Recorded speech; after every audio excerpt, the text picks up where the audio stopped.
شرکت کنیم، گزارشش برای من تهیه کنیم بیاد. مرسی. درست میگم. امیدوارم انجام شرکت کنیم. آره انگار آگهش هم خدا شده. بله. سلام. بگیم بیاد. اجازه هست. بفرمایید.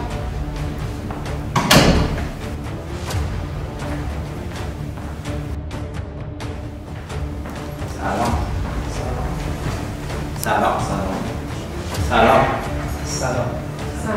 بفرمایید. در خدمت. ببخشید پیرو مذاکراتی که قبلا با هم داشتیم قراردادی آماده شده که خدمتتون ارائه بدیم و انشاءالله که هر چه زودتر جوابش رو به ما بدیم و بچه‌ها قسمت فایننسش هم خودشون انجام میدن و هر چه زودتر بشه. بسیار سپاسگزارم از خودشون. باشه تحویل بچه‌ها بدین خدمتتون ابتدا می‌کنم. پایگاه گلستان شهدا یادتونه؟ مدرسه عالی بودیم. چند سال داره ازش میگذره. چند روز پیش با خودم فکر میکردم گفتم تو این پروژه فدراسیون بچه‌های پایگاه گلستان شهدا رو برداریم بیاریم قرارداد تنظیم کنه برامون. دکتر ریسک این کارو؟ آره من باشون موافقم. نه تجربه کافی ندارم. مگه موقعی که مورد انداختیم داشتن؟ خب نه ولی این فرق میکنه. کارش خیلی سنگین‌تره. استاد ممکنه آبرودون خوش بذارید. همون روزی که ما مدرسه رو انداختیم یادت نیست؟ شما چرا قام می‌کنم یا شما که خیلی موقع پای اون کار بودین و اعتقاد داشتین؟ آره ولی خب آیده تو من معتقدم این کار خیلی تخصصی تره. عیبی نداره. همون موقعش هم یادتون نیستش که گفتن کسایی با 20 سال سابقه نمیتونن اون کار انجام بدن. گفتن این دانشجو لیسانسن. ولی دکتر این کار خیلی فرق داره. یادم گلستان شهدا میرفتیم یه شهیدی بود سید محمد علی شاهزیدی.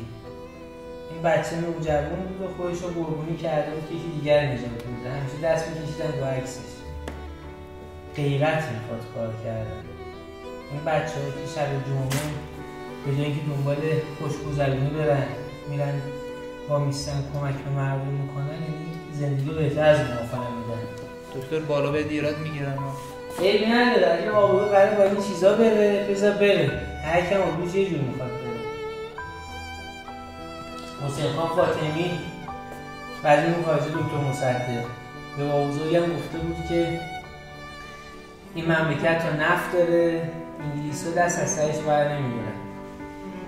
ما ذخایر مثلمون کم نظیره تو دنیا. این بچه‌ها باید از الان یاد بگیرن، از الان باید مدیر بشن. اینا غیرت دارن تو کشور. اینا از خیلی از مدیرای اجرایی بهترن. اول اینکه یاد بگیرن بهشون میدون بدی مطمئن باش که وقتی بزرگتر بشن خوب برای کشور کار میکنن. برای موقعی که خودم دانشجو شده بودم دکتر فروغی یه روز رفتم گفتم آقای دکتر انجمن‌ها رو به من بسپارید. غریب بودم تو اصفهانی بچه 18-19 ساله. دکتر فروغی به ما میدون داشت. شاید ما همین الان جرأت اندازه دکتر فروغی جرأتش نداشته باشیم. خاصیت معلم اگه من بخوام بدم قرارداد کارشناسان بررسی کنن و امضا کنیم فایده‌ای نداره. خاصیت معلم اینه که آدم بسازی. بعد دکتر فکر کنیم که زیادش هم میمونه. نه مهم نیست. مگه ما یادمون موند مگه روزی چند نفر دارن صاحب دکتر فروغی میگیرن؟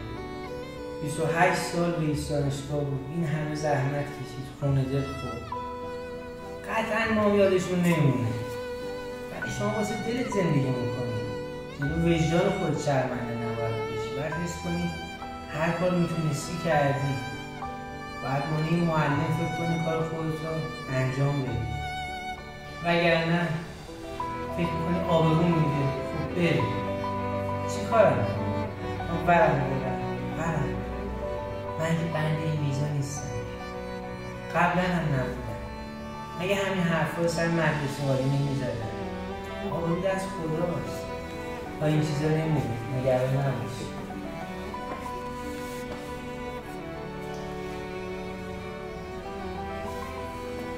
مگه تو کی بودی؟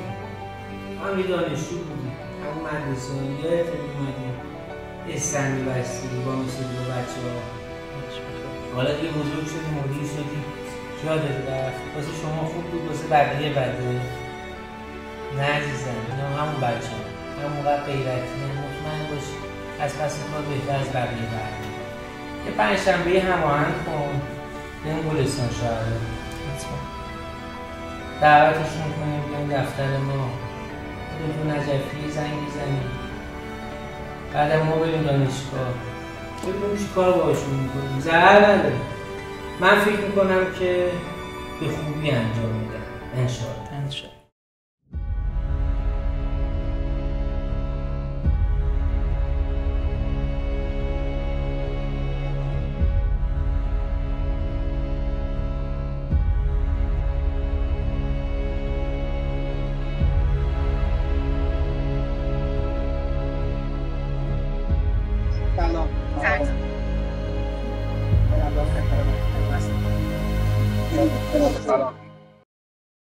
بچه‌ها میدونی این قضیه پرسش و پاسخ‌های عمومی از کجا شروع شد؟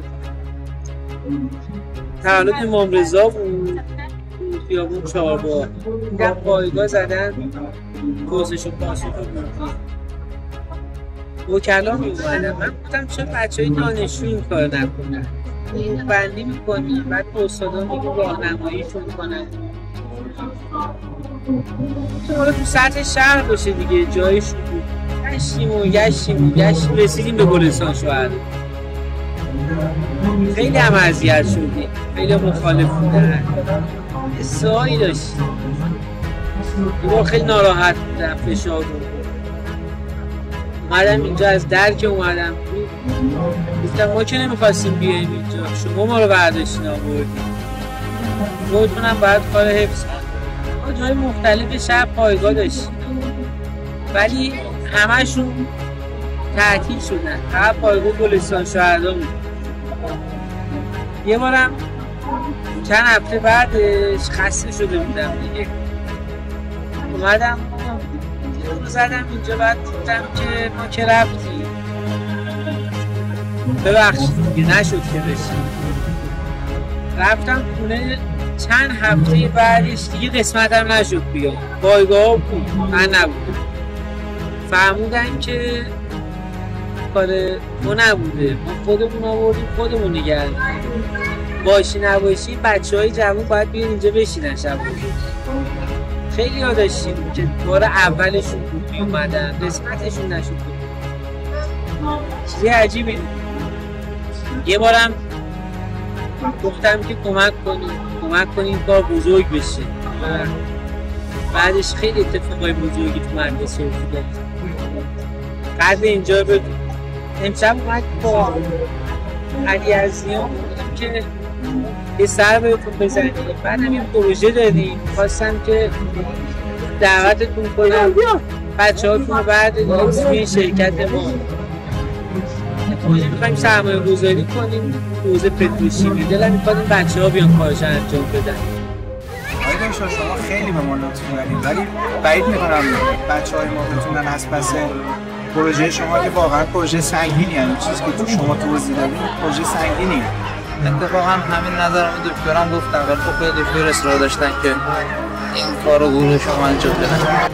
حالا انشالله من با دکتر نجفی تماس میگیرم، شما زحمت بکشید یه گروه از بچه‌هاتون که پرتلاش باشن اینا رو آماده کنیم، یه جلسه بیاین دفتر ما صحبت کنیم ببینیم چی میشه. سلام خدمت دوستان، به مجموع ما خوش آمدید.